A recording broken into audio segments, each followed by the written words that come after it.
ഒരു സാധനം 1980 രൂപയ്ക്ക് വിറ്റപ്പോൾ 10% നഷ്ടമുണ്ടായി. അതിന്റെ യഥാർത്ഥ വില എന്ത്? ഇത് 2014 കോഴിക്കോട് നടത്തിയ LDC പരീക്ഷയിലെ ഒരു ചോദ്യമാണ്.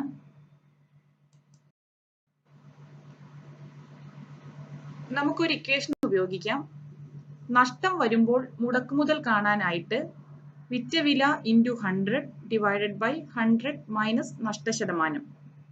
നമ്മുടെ ചോദ്യത്തിൽ ഒരു സാധനം വിറ്റപ്പോൾ 10% നഷ്ടമുണ്ടായി എന്നാണ് പറഞ്ഞിരിക്കുന്നത്. ഇങ്ങനെ നഷ്ടമുണ്ടാകുമ്പോഴാണ് മുടക്കുമുതൽ കാണാൻ ഈ ഇക്വേഷൻ നമ്മൾ ഉപയോഗിക്കുന്നത്. വിറ്റ വില ഇൻറ്റു 100 ഡിവൈഡഡ് ബൈ 100 മൈനസ് നഷ്ടശതമാനം. ചോദ്യം ഇതായിരുന്നു: ഒരു സാധനം 1980 രൂപയ്ക്ക് വിറ്റപ്പോൾ 10% നഷ്ടമുണ്ടായി. അതിന്റെ യഥാർത്ഥ വില എന്ത്? നമ്മുടെ ഇക്വേഷൻ എഴുതാം. നഷ്ടം വരുമ്പോഴുള്ള മുടക്കുമുതൽ ഇസ് ഈക്വൽ ടു വിറ്റ വില ഇൻറ്റു 100 ഡിവൈഡഡ് ബൈ 100 മൈനസ് നഷ്ടശതമാനം. വിറ്റ വില എന്ന് പറയുന്നത് 1980 ആണ്. നഷ്ടശതമാനം 10 ആണ്. നമുക്ക് കാണേണ്ടത് അതിന്റെ യഥാർത്ഥ വിലയാണ്.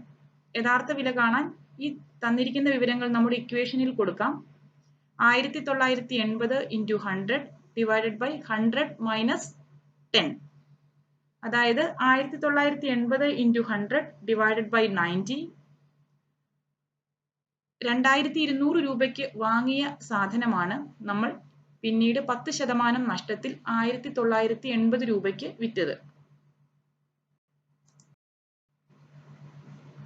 ഈ ചോദ്യം സ്വയം ചെയ്തു നോക്കൂ. ഒരു സാധനം 150 രൂപയ്ക്ക് വിറ്റപ്പോൾ 25% നഷ്ടമുണ്ടായി.